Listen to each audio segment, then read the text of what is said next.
দিনটি ছিল নীল নদের তীরে সবচেয়ে বড় উৎসবের দিন। সূর্য ওঠার আগেই পুরো মিশর সেজে উঠেছে নববধূর মতো। নীল নদের দুই পারে হাজার হাজার রঙিন পতাকা উড়ছে।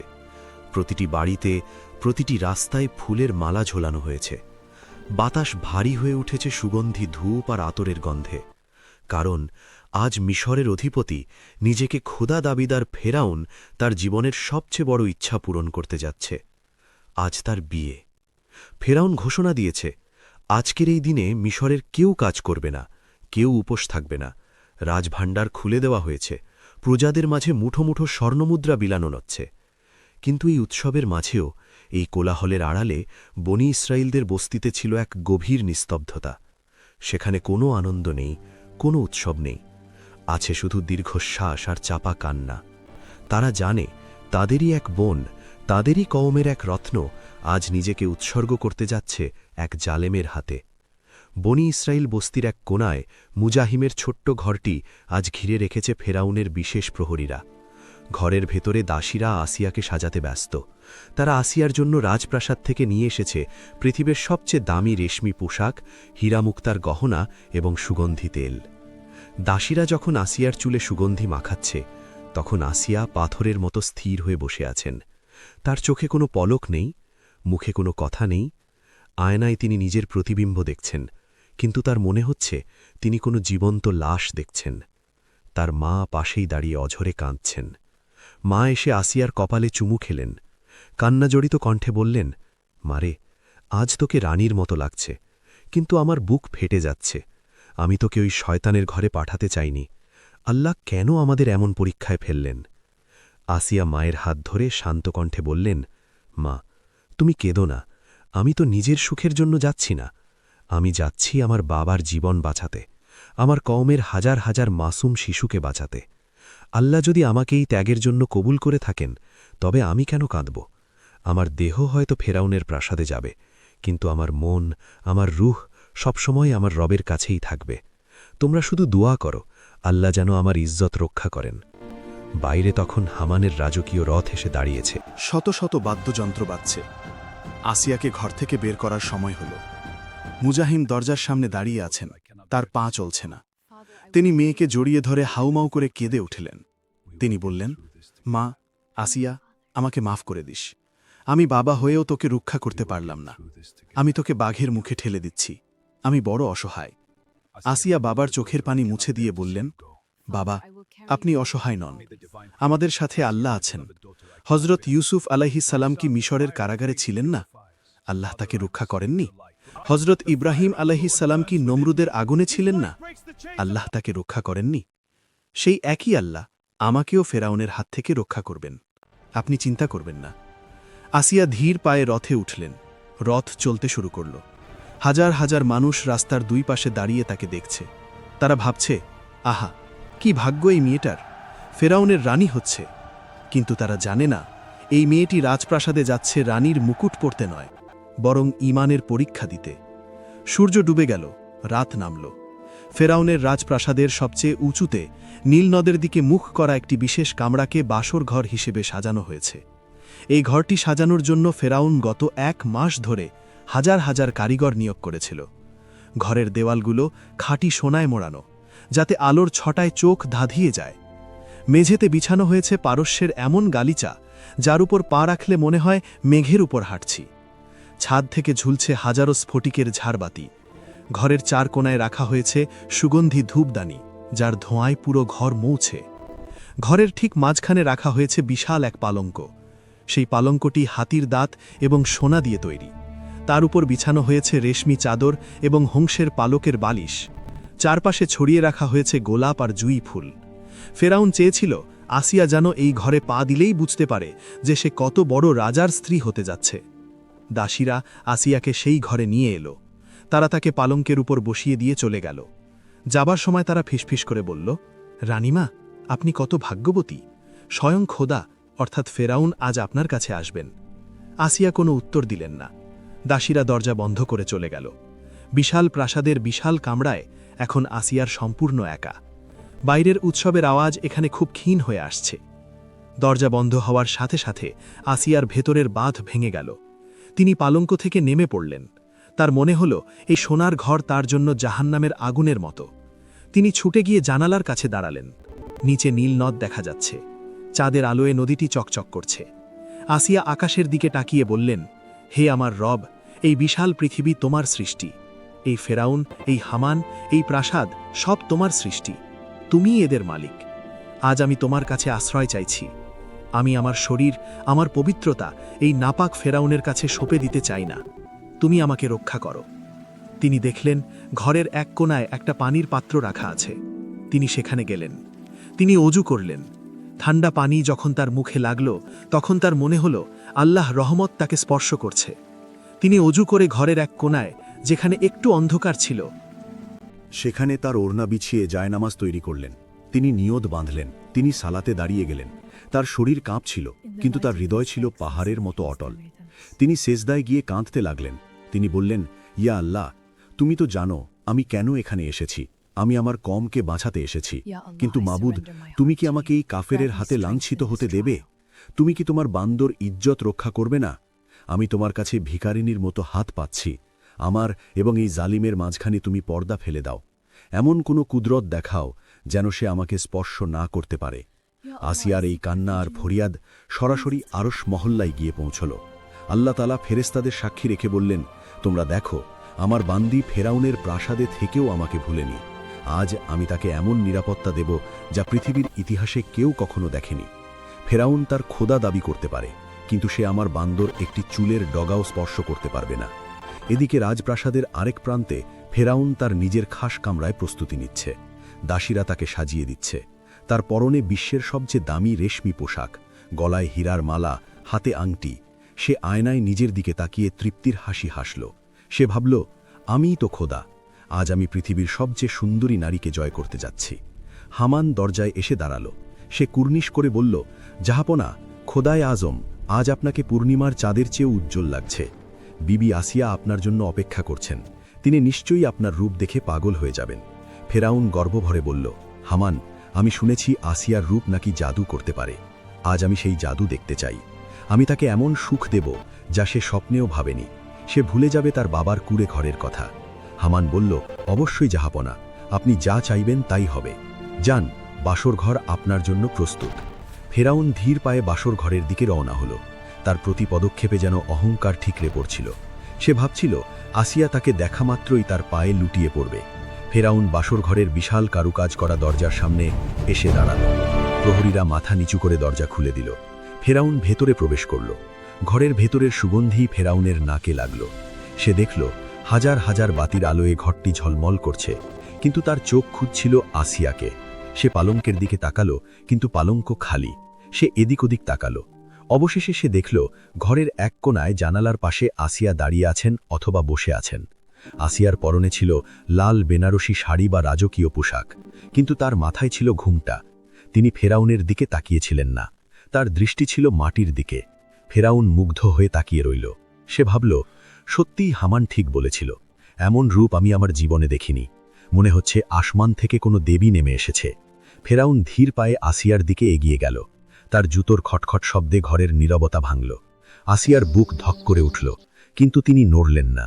তিনি মনে মনে পড়ছিলেন, হাসবুনাল্লাহু ওয়া নিয়ামাল ওয়াকিল, অর্থাৎ আল্লাহই আমার জন্য যথেষ্ট এবং তিনি উত্তম কর্মবিধায়ক। ফেরাউন, সে বলল, মেয়ে, ওসব কথা এখন বাদ দাও। তুমি এখন আমার। আমি তো তোমাকে রানীর মর্যাদা দিয়েছি। বনি ইসরায়েলের কোনো মেয়ে কি কখনো এই প্রাসাদে পা রাখতে পেরেছে? তুমি আমার কাছে কৃতজ্ঞ থাকা উচিত। আসিয়া বললেন, আমি কৃতজ্ঞ একমাত্র আমার রবের কাছে, যিনি আমাকে সৃষ্টি করেছেন। ফেরাউন ভ্রুকুচকে বলল, তোমার রব? আমি তো তোমার রব। আমি তো তোমাকে খাওয়াচ্ছি, পড়াচ্ছি। আমাকে ছাড়া আবার কে রব হতে পারে? আসিয়া ঘৃণা ভরে মুখ ফিরিয়ে নিলেন। তিনি বললেন, না, তুমি রব নও। তুমি একটা মানুষ। তুমিও একদিন মারা যাবে। আমার রব আল্লাহ, যিনি কখনো মরেন না। ফেরাউন ভাবল, আসিয়া হয়তো নতুন বউ বলে একটু বেশি কথা বলছে বা ভয় পাচ্ছে। সে আসিয়ার কথায় গুরুত্ব দিল না। তার মাথায় তখন কামনার নেশা। সে বলল, ঠিক আছে, তোমার যা ইচ্ছা বলো, কিন্তু এখন তুমি আমার। এসো, কাছে এসো। ফেরাউন তার হাত বাড়িয়ে দিল। সে চাইল আসিয়ার হাত ধরতে, সে চাইল আসিয়াকে তার বুকে টেনে নিতে। আসিয়া ছিটকে সরে গেলেন। তিনি দেয়ালের সাথে পিঠ ঠেকিয়ে দাঁড়ালেন। তিনি চিৎকার করে বললেন, খবরদার ফেরাউন, আমাকে স্পর্শ করার চেষ্টা করবে না, আমি তোমার কাছে আসব না। ফেরাউন অবাক হল। সে ভাবল, আমার মতো রাজার ডাকে সাড়া দেবে না এমন সাহস কার আছে? সে রাগান্বিত হয়ে বলল, তুমি আমার স্ত্রী, তোমাকে স্পর্শ করার অধিকার আমার আছে, তুমি আমাকে বাধা দিতে পারো না। ফেরাউন জেদ ধরে আসিয়ার দিকে এগোতে লাগল। তার চোখে ছিল হিংস্রতা। আসিয়া বুঝতে পারলেন কথায় কাজ হবে না, এখন আল্লাহর সাহায্য ছাড়া আর কোনো উপায় নেই। তিনি চোখ বন্ধ করলেন। তিনি মনে প্রাণে আল্লাহর কাছে ফরিয়াদ করলেন, হে আল্লাহ, তুমি কি দেখছ না এই জালেম আমার দিকে আসছে? তুমি তোমার ওয়াদা পূর্ণ করো, তুমি আমাকে রক্ষা করো, এক্ষুনি রক্ষা করো। ফেরাউন তখন আসিয়ার একদম কাছে। তার হাত আসিয়ার কাঁধের দিকে বাড়ল। ফেরাউন তখন কামনার নেশায় অন্ধ। সে আসিয়ার কোনো কথা কানে তুলছে না। সে ভাবছে আসিয়া তার স্ত্রী, তাকে স্পর্শ করা তার অধিকার। সে আসিয়ার একদম কাছে চলে এলো। তার চোখের দৃষ্টিতে ছিল লালসা। সে বলল, আসিয়া, জেদ করো না, তুমি আমার শক্তি সম্পর্কে জানো না। আমি চাইলে এই মুহূর্তে তোমাকে বল প্রয়োগ করতে পারি, কিন্তু আমি তোমাকে ভালোবাসি বলে সেটা করছি না। এসো, কাছে এসো। আসিয়া দেয়ালের সাথে লেপ্টে দাঁড়িয়ে আছেন। তার পালানোর কোনো পথ নেই। সামনে ফেরাউন, পেছনে দেয়াল। তিনি কাঁপতে কাঁপতে বললেন, ফেরাউন, আমি তোমাকে শেষবারের মতো সাবধান করছি। তুমি যদি আমাকে স্পর্শ করো, তবে তুমি জ্বলে পুড়ে ছাই হয়ে যাবে। আমার রব আমাকে রক্ষা করবেন। ফেরাউন অট্টহাসি দিয়ে বলল, তোর রব? কোথায় তোর রব? আমি তো কাউকে দেখছি না। এই ঘরে আমি আর তুই ছাড়া কেউ নেই। আজ তোকে কে বাঁচাবে? এই বলে ফেরাউন তার দুটি হাত বাড়িয়ে দিল। সে আসিয়াকে জাপটে ধরার জন্যে ঝাঁপিয়ে পড়ল। ঠিক সেই মুহূর্তটিতে যখন ফেরাউনের হাত আসিয়ার শরীর স্পর্শ করতে যাবে, এক অদ্ভুত এবং অলৌকিক ঘটনা ঘটল। হঠাৎ ফেরাউনের মনে হল আসিয়ার শরীরের চারপাশে এক অদৃশ্য আগুনের দেওয়াল তৈরি হয়েছে। সে কোনো আগুন দেখছে না, কিন্তু তার হাত যখনই আসিয়ার কাছে গেল, সে প্রচণ্ড তাপ অনুভব করল। মনে হলো কেউ তার হাতে জ্বলন্ত কয়লা চেপে ধরেছে। ফেরাউন চিৎকার করে হাত সরিয়ে নিল। সে তার হাতের দিকে তাকালো। হাতটা লাল হয়ে গেছে, কিন্তু কোনো আগুন নেই। সে অবাক হয়ে গেল। সে ভাবল, এটা কি হলো? আমার মনের ভুল নাকি? সে আবার সাহস সঞ্চয় করল। সে ভাবল, না, আমি ভয় পাব না, আমি খোদা, আমি সব পারি। সে আবার হাত বাড়াল, এবার আরও জোরে। দ্বিতীয়বার যখন সে হাত বাড়াল, তখন পরিস্থিতি আরও ভয়ঙ্কর হয়ে উঠল। এবার আর শুধু তাপ নয়, তার মনে হলো তার হাতটি পাথরের মতো ভারী হয়ে গেছে। সে তার হাতের আঙুলগুলো নাড়াতে পারছিল না। তার কবজি থেকে কাঁধ পর্যন্ত পুরো হাত অবশ হয়ে গেল। শুধু হাত নয়, তার বুকের ভেতরটা ধরফর করতে শুরু করল। তার শ্বাস আটকে আসছিল। মনে হচ্ছিল কেউ তার গলা টিপে ধরেছে। সে নিঃশ্বাস নেবার জন্যে হাঁপাতে লাগল। তার চোখ উল্টে আসার উপক্রম হল। সে ভয়ে চিৎকার করে উঠল, এ কি হচ্ছে আমার? আসিয়া, তুই কি করছিস? আমার শরীর এমন করছে কেন? আমি নড়তে পারছি না কেন? আসিয়া তখনও শান্তভাবে দাঁড়িয়েছিলেন। তার ঠোঁটে ছিল আল্লাহর নাম।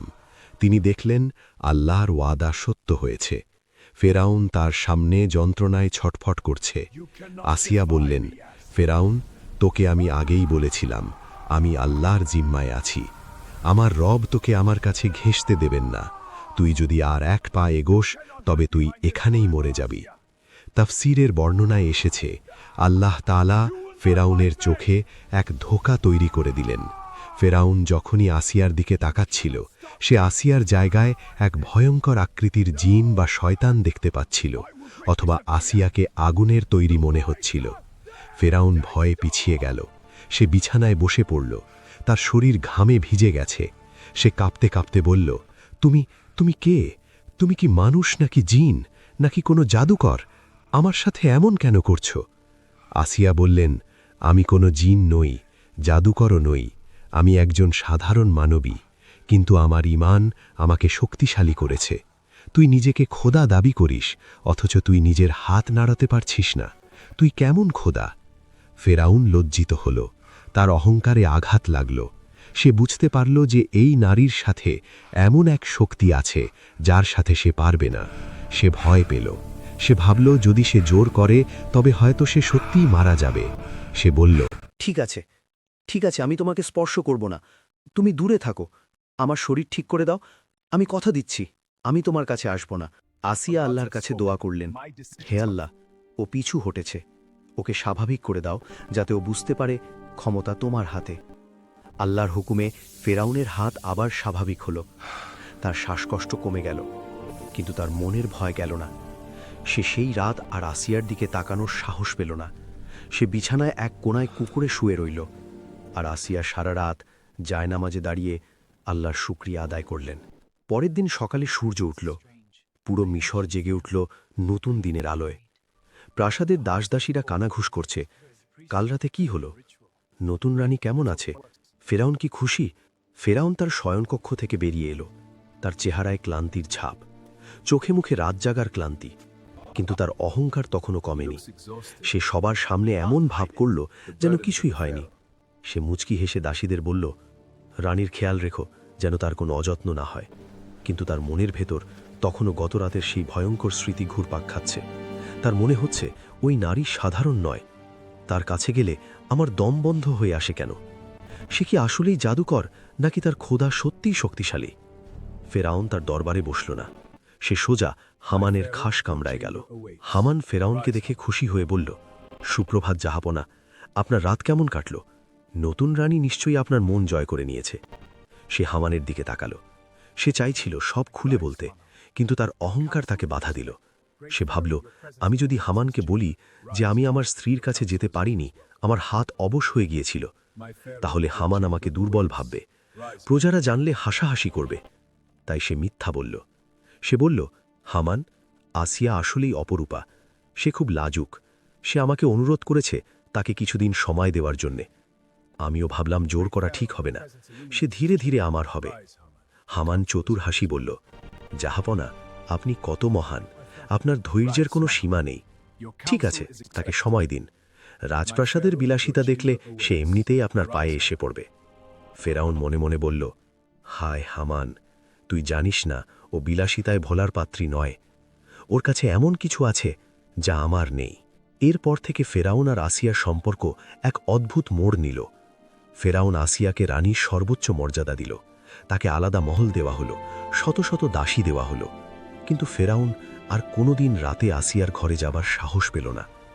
দিনের বেলায় সে মাঝে মাঝে আসিয়ার সাথে দেখা করতে আসত, গল্প করত, কিন্তু নিরাপদ দূরত্ব বজায় রাখত। সে আসিয়ার চোখের দিকে তাকাতে ভয় পেত। সে ভাবত আসিয়া হয়তো কোনো মন্ত্র করে রেখেছে। আসিয়া তার মহলে রানীর হালে থাকলেও তার জীবন ছিল সাধক বা সুফিদের মতো। তিনি দিনের বেলা রোজা রাখতেন আর রাতের বেলা আল্লাহর ইবাদত করতেন। তার ঘরের দরজা বন্ধ থাকত। দাসীরা ভাবত রানী ঘুমাচ্ছেন, কিন্তু তিনি সেজদায় পড়ে কাঁদতেন। তিনি আল্লাহর কাছে বলতেন, হে আল্লাহ, তুমি আমাকে এই জালিমের হাত থেকে বাঁচিয়েছ, এর জন্যে হাজারো শুকরিয়া। কিন্তু আমার মন এখানে টেকে না। আমি আমার কওমের কাছে ফিরে যেতে চাই। প্রিয় দর্শক, আজকের এই ঘটনাটি কোনো সাধারণ গল্প নয়, এটি ইতিহাসের এক অবিস্মরণীয় সত্য। ফেরাউন ভেবেছিল সে খোদা, সে সব ক্ষমতার মালিক, কিন্তু সে জানত না তার নিজের প্রাসাদের চার দেওয়ালের ভেতরেই আল্লাহ এমন এক নারীকে রেখেছিলেন যাকে সে স্পর্শ করার ক্ষমতাও রাখত না। বিবি আসিয়া রাদিয়াল্লাহু আনহা আমাদের শিখিয়ে গেছেন, ঈমান যদি সত্যিকারের হয় তাহলে ফেরাউনের মতো জালিমের ঘরে থেকেও নিজেকে পবিত্র রাখা যায়। দুনিয়ার সব ঐশ্বর্য পায়ের নিচে থাকলেও আল্লাহর ভালোবাসা যদি অন্তরে থাকে তাহলে সেটাই আসল সম্পদ। ফেরাউন হেরে গিয়েছিল আসিয়ার পবিত্রতার কাছে, হেরে গিয়েছিল আল্লাহ কুদরতের কাছে। এই ঘটনা থেকে আমরা তিনটি বড় শিক্ষা পাই। ১. তাওয়াক্কুল, অর্থাৎ আল্লাহর উপর ভরসা। আসিয়া জানতেন না তিনি কিভাবে বাঁচবেন, কিন্তু তিনি আল্লাহর উপর ভরসা করেছিলেন। আল্লাহ তাকে অলৌকিকভাবে রক্ষা করেছেন। আমাদেরও বিপদে হতাশ না হয়ে আল্লাহর উপর ভরসা রাখতে হবে। ২. পবিত্রতা রক্ষা।